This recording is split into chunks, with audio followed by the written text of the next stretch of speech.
Hey, welcome back to Born to Climb. I'm not sure if you've ever been to a drugstore before. You probably have, to fill a prescription. And if you look behind the counter, you see all these people running around filling prescriptions. Well, you know what I've never thought about when I'm there is the leadership that's going on behind the scenes. That is until today and this conversation. Hey everyone, I'm James, and I want to welcome you back to Born to Climb. And in today's episode, I'm joined by Jesse McCullough. He's a pharmacist turned leadership consultant, helping healthcare professionals realize their true leadership potential. Jesse went from working in over 30 pharmacies across Pennsylvania to become a national trainer for pharmacy-based immunizations. But the real turning point for him, discovering that leadership isn't just for the CEO, it's for everyone, especially in healthcare. So whether you're leading a team, running your own practice, or you just want to grow in your influence, this conversation is packed with some real practical wisdom straight from the trenches. And stay tuned, because I think this episode might just change the way you think about leadership. Let's climb.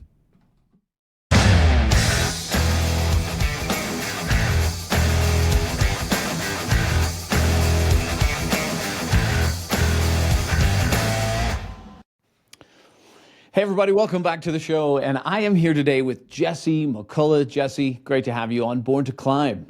It is so great to be here, James. Thank you so much for having me. So I think everyone listening to this at some point has been to a pharmacy and have had to talk to the pharmacist and get a prescription filled. And now, Jesse, you were a pharmacist, I guess, maybe once a pharmacist. I guess technically I still am.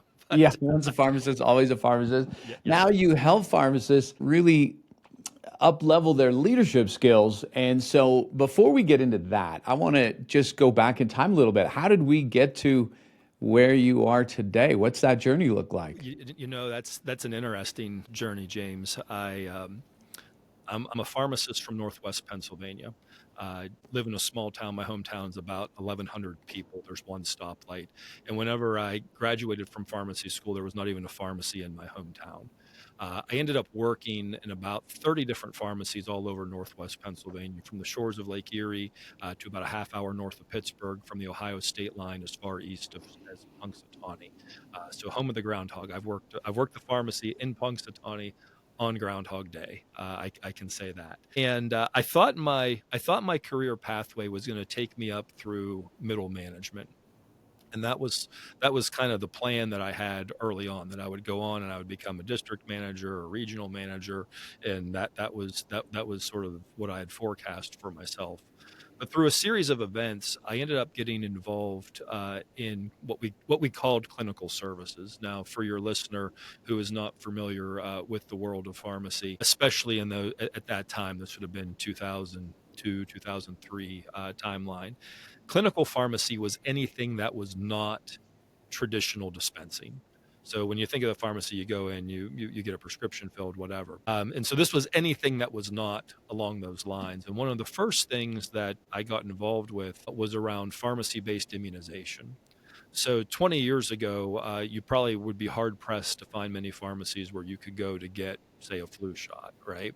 And in 2005, I had a small group. There were 13 of us in Pennsylvania that got trained for pharmacists to give flu shots. That was cutting edge in 2005. Fast forward to 2011, 2012 in the company, we had trained over 13,000 pharmacists to give flu shots. And, the interesting thing around doing something like that is that when you get a corporate buy-in to do a program like that, you have to deliver some type of results. Right? You got to offset the cost somehow, some way. And, with that, it was delivering a certain volume of immunizations. And, this is where the leadership part really began to reveal itself to me. Up until that point, I was very much, I would say, in a management type mindset that, we got to do this, you got to do this, you got to do this. But now it was like, how do we grow this? How do we make this bigger? And you would see some people that would be a little more successful. You would see some people that would really, really struggle. And it became an itch that I didn't know how to scratch. And it was about 10 years ago. It was about 10 years ago when I was actually on a special assignment, and I was listening to an interview. In the interview, they said leadership skills could be learned. And that was something that I had never considered before. I had always taken leadership to be, now I'm a Gen X guy. And so when you think of some of your hallmark Gen X movies and properties and stuff like that, you have some natural born leaders in there, right? And I kind of bought into that, that, oh, everybody has some amount of leadership ability that you were naturally born with. It was like your eye color or your shoe size or your height or whatever it turns out to be. And I thought, oh, we just must be disadvantaged in that we just don't have enough, as many, whatever, of those folks. And that interview really opened my eyes that, hey, there's skills out there that you can learn that can have a tremendous impact. And that's where I started. I started down that, and I'm like, well, maybe I can improve my skills. And I found that I could. And that's really where it started. And I'll pause there because I've probably taken too long with that introduction, James. But that's how I got started down that pathway. Is I had these new opportunities, and then I saw some struggle, and I wasn't sure how to get through it. But I found leadership as the potential key to it. Looking back now and in your career, let's talk about what were the things that shaped you most about how you think about leadership. And you know how sometimes we learn leadership about what not to do, like I'm not going to be like this boss, and then other times we learn more of a modeling type way. So I would love to hear about some of your early influences from a leadership perspective. There were a couple of folks, and you're exactly right. There's so much of leadership which you just pick up from other people. I would say that it's sort of passively acquired. I've noticed that as I've gotten older, there's things that come out of my mouth that I'm like, that's what my dad says. It's you have these things, but there were a couple of folks that made just an impact on me because they checked in and they cared about me along the way. There were some people that gave me the opportunity to do some new and different things when, there weren't very many opportunities along that way. I was able to get myself into different rooms, into different situations where I was able to learn different things. Now, to that, I was also carrying with me so much of the examples that have been just demonstrated for me time and time and time again. This is what a pharmacist is. This is what a pharmacist does. These are the limitations that we have. And it was really interesting being in some of those early conversations around how can we advance pharmacy practice and many of those things at the time. It's interesting that you cited leaders in your life that cared about you, and you would not believe, or maybe you would believe, but just how many people I will talk to. And when I ask them about who's been a great leader in your life and why, and it will always, that's one of the things everyone will say is that this person had my back. They cared about me. It wasn't just about the work. And that is such a powerful thing. Yeah, they open your eyes to possibility. Isn't that really what it comes down to? Is they see something that maybe you don't quite see yet, or they give you that particular opportunity. For sure. And possibility is what leads us to hope, right? I think hope's one of the most powerful emotions that we have. It was Napoleon who said leaders are dealers in hope, right? So how do we give people hope? We help them see what's possible. And yeah, sometimes that's about helping someone believe in themselves, especially when they're young and they're just coming into the workplace. Absolutely. So when I think about, let's say, pharmacy, obviously I've never worked in a pharmacy before, but I remember this goes back early in my career. I had to go and speak at a conference on leadership to the Radiology Managers Association.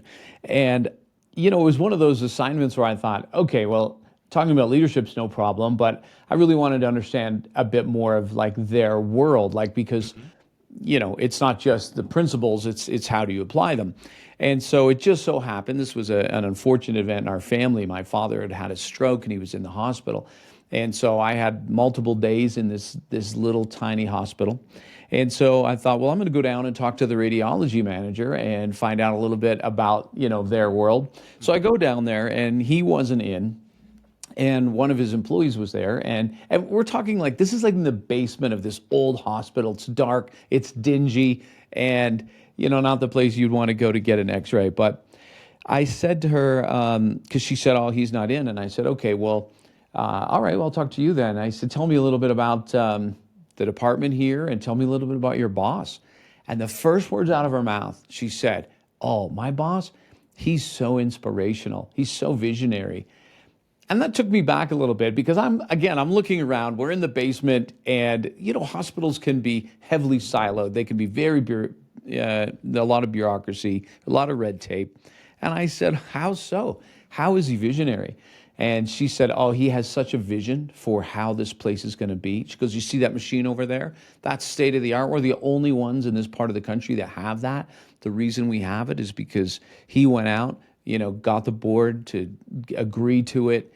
And she just spoke in glowing terms about the vision that her radiology manager had. And I was really taken back by that. So my question in the world of pharmacy, does vision apply to a pharmacist who's, got their team and they're filling prescriptions all day? It absolutely applies, but I think that's really to the surprise that you mentioned in your story. That's something that I think is all too often lacking, right? You can really get caught up in the grind. You can come in and you can see that you have however many hundreds of prescriptions that are going to need your attention on that particular shift, and it becomes easy to become short-sighted and narrow-focused on what that is. And I think that's just a call for the need for leadership. You're talking in the hospital environment. My experience was in the community. I did have some experience in the hospital, and it wasn't for me, because it's a different type of patient that you encounter in the hospital than you do in the community, right? I've always felt that pharmacists in the community are so wonderfully positioned to change the trajectory of a patient's health. Right, but whenever something happens, they end up in the hospital. Like, things have gone wrong, right? Some of the work I did in the hospital, I knew that there was an above-average chance that many of those patients may not go home, and thank the good Lord that there's people that like that environment. That wasn't me, I look at that and I say, pharmacy is I believe that the community pharmacy is absolutely the hope of healthcare. That when we look at the different challenges within the healthcare continuum in the United States and across the world, it's through the appropriate use of medication that we manage so many chronic conditions. Right, medication is the most cost-effective form of treatment for so many conditions, because otherwise you just do the surgery, you do whatever. But there's so many people that we have to.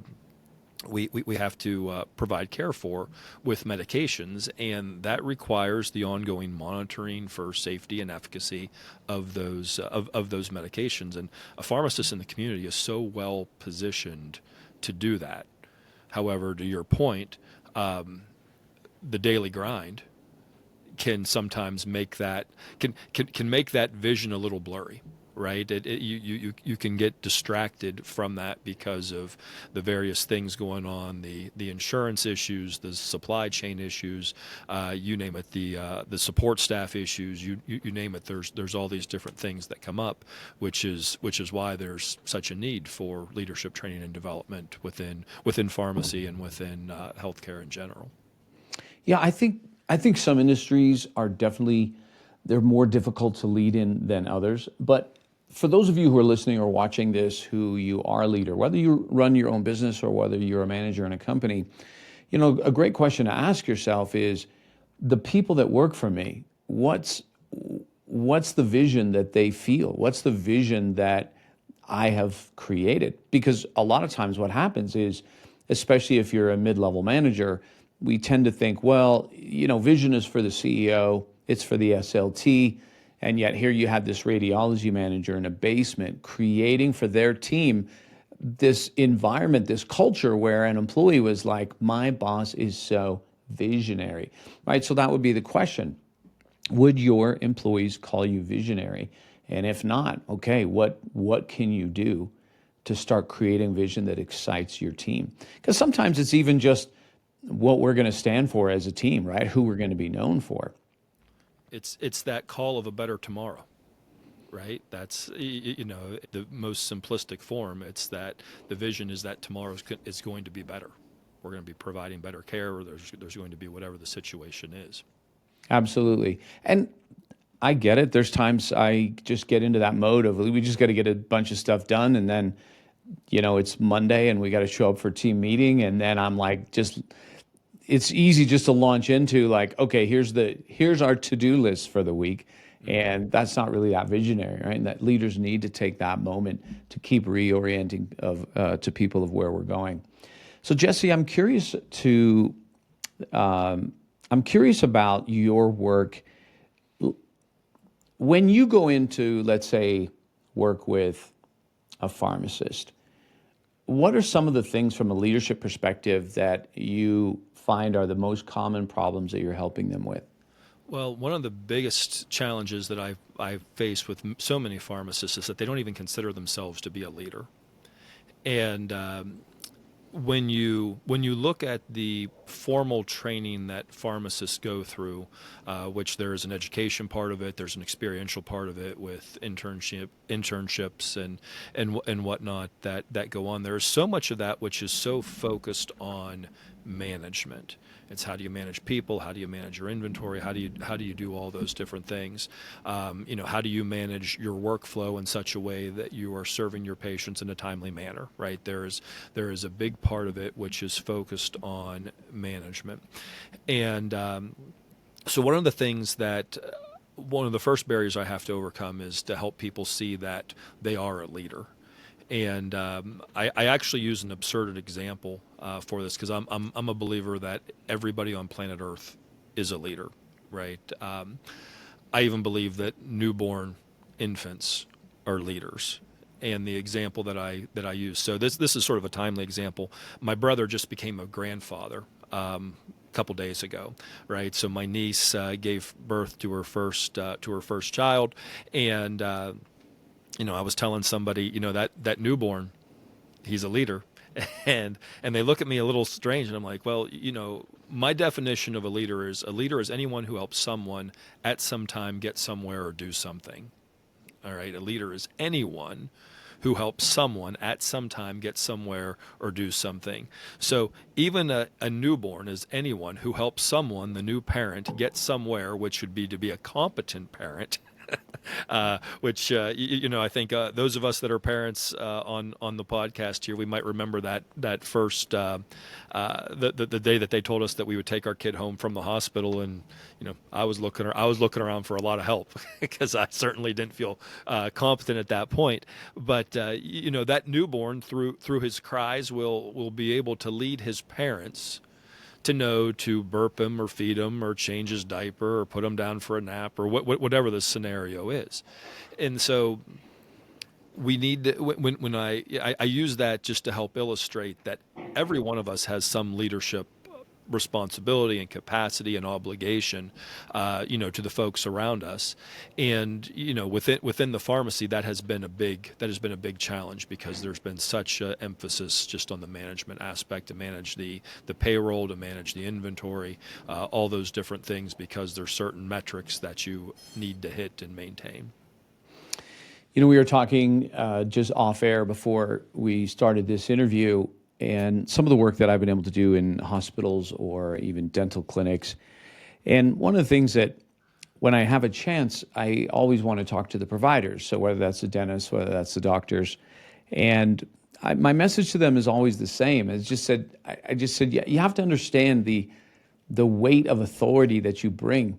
And I know you didn't go into medicine to lead people. I know you didn't go into dentistry to lead people, but it's the title alone from a societal perspective just gives you a lot of influence. That's why when you take those extra moments to care, when you take extra moments to, coach somebody on your staff or to talk about a vision of where you're going, not just bring me the next patient, you're missing out on the kind of influence because, a lot of people, they don't get to lead from that position, right? They have to lead, they have to pull on more levers of influence, relational influence and all that stuff.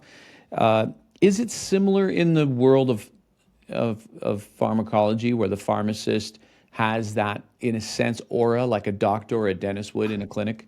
I was thinking about that in anticipation of our conversation today, James. You know, at one point, if we go back a few decades, the pharmacy was always in the back of the store, and it was always up a step, right? I don't know if you remember those pharmacies; they were up a step, so you'd be a foot taller, and it was very much, I think, designed to promote some type of authority.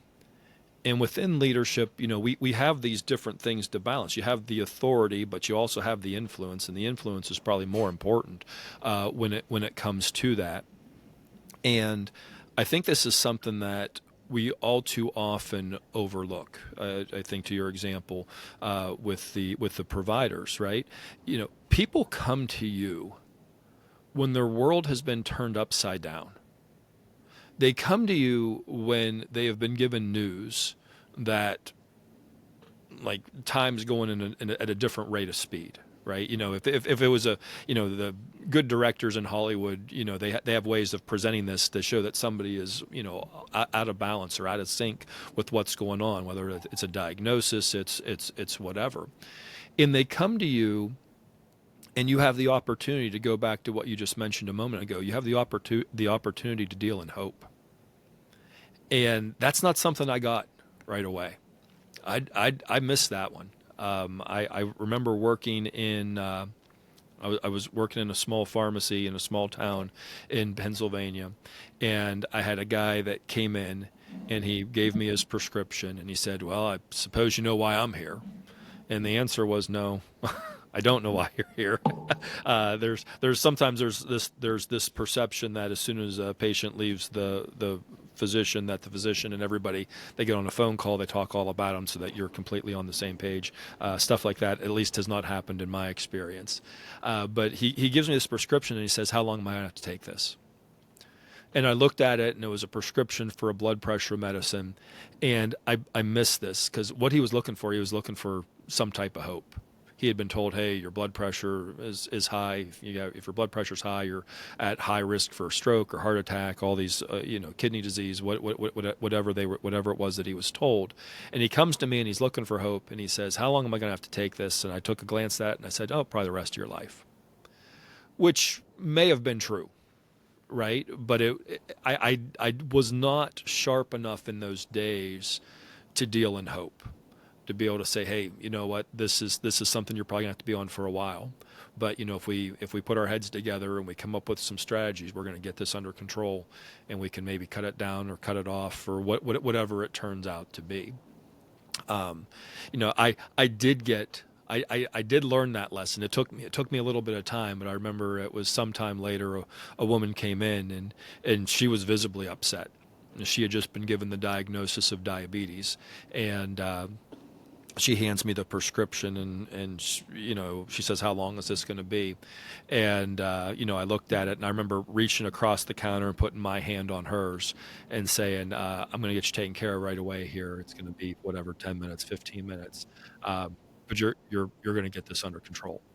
Right? It was just that, and it's a little thing that makes a big difference, right? Just how you present some of those things. And I have a couple of stories there. One where I failed miserably, and one where, maybe to use a baseball analogy, maybe I at least got on base. Right? I was able to maybe able to make some connection to deal in a little bit of hope. That's a fantastic evolution, and I couldn't agree with you more about the idea of hope. And of course, you're talking in a customer facing perspective, but also the same is true, right, with our staff. People come to work each day, they want to do their best. They don't always do their best, just like we don't always do our best. The difference is, if you're the leader, especially if you're running your own company, right? Like, you have to find a way to give yourself hope, but for your staff, it's helping them continue to believe in themselves. That's what I have found. Continue to believe in themselves, continue to commit, recommit, right? To have that hope that, yeah, they can do this. They can rise to the next level, whatever that might be. Yeah, it's interesting. Nobody gets up saying, "I hope that I just absolutely stink at work today." Right? But it happens. It happens. I have found that people are very much like a plant, and they're often just in need of a drink of water. Right. That they're a little wilted in that if you can just pour into them, you see their posture change. You see them stand up. You see them with more confidence. And that was a major shift for me as well. That, I had a team, and, every person on that team was sharp. I would put them up against, their counterparts in any other team, and I think that they would have done very, very well. But where it went to the next level is whenever I started pouring into them. Whenever I started developing my team, as opposed to just letting them go on autopilot or letting it just be whatever the company direction was, that this is what we're going to do. That was a major shift for me, and it was amazing how they grew. It was amazing how they were able to identify and resolve problems that had, troubled or stalled us out in seasons before. That's so powerful, especially the intentionality that takes. I love the analogy about the plant and pouring into them. It's true. I wanted to go back to one of the earlier questions I asked about what do you help pharmacists with, and you first said, well, sometimes I just need to help them see that they're a leader. Once they begin to make that shift, what are some of the most common things you're helping them with in their leadership? The basics that I start with is helping them understand the rules of the game. So full transparency, along my leadership journey, I became a member of the John Maxwell team. So if you're familiar with John's work, he's written several books that are titled Laws of whatever, the laws of leadership, the laws of growth, the laws of teamwork, laws of communication. Those are very much the frontline levels that are the frontline resources that I use. I illustrate this using the game of hockey, because whenever I first started watching hockey, I didn't know the rules, and the game would just stop, and I'd be frustrated, like, why are we stopping now? Like that looked fine to me, and there's so many people that are involved in a game and they don't know the rules. And so we start out, and the first things that we do is we help them understand the rules of the game. What are those things? What are those principles that are going to work for you? There's absolutely a science of leadership. There's also a very important art of leadership, but we need to get some of those foundational things together. And I say that because that's how I started. Whenever I started down this pathway and I started learning about leadership, as a pharmacist, there's all these rules, there's all these different things that you do. So it just appealed to me naturally that, let me look at the rule book here. And as I looked at the rule book, it was interesting that I was able to look all around me and I could see those rules being violated. I would see that, we're not doing this. And maybe there's a connection with that's why we struggle. Right. So those are that's where I start out. I use those, and I use a framework that I call directional leadership, which looks at which directions do you lead? You lead up, you lead across to your peers, you lead down to your support teams, and some of the most important questions or the most common questions that I get are around how do I lead up? How do I lead those people who have authority over me? And I'll give away the secret to your audience. That's where your customers are. Your customers aren't people that are downstream from you; they're upstream, and you're serving them. And you need to have those. You need to have those skills. You need to understand those principles so that you can lead them well. In my neck of the woods, there's been a bunch of pharmacies that have closed. I think that's been true in a lot of different places. And so, what do you think what's the future of pharmacy? How is this industry changing? And then on top of that question, how are those leaders going to have to manage that? There's parts of this where day one of pharmacy school, you'll be told that, pharmacy is always changing. There's always new drugs. There's always new therapies. There's all these different things that have happened. A narrative over the last several decades has been on reimbursement and shrinking margins and so on and so forth with that. And that has squeezed a huge portion of pharmacies out of business, right? There has been a lot of negative press towards pharmacy in the last couple of years. You can go back and you can do a Google search and you can find some pretty sad stories around pharmacies, and even going through COVID, that negatively impacted enrollment in schools and stuff like that. So there's a tremendous either challenge or there's a tremendous opportunity, and I think that depends on your vision. Right? I think that depends on your vision as to what the future will hold. I believe that people are always going to need some type of medication, so we need people to help them use that wisely and effectively, and for that to be safe for them. And there's a tremendous opportunity for pharmacists to thrive in the environment that exists today. But they need skills that they weren't naturally equipped with. They need to acquire some skills that I think would, prepare them to go and do some different things, to come up with some different models, to serve people in new and innovative ways.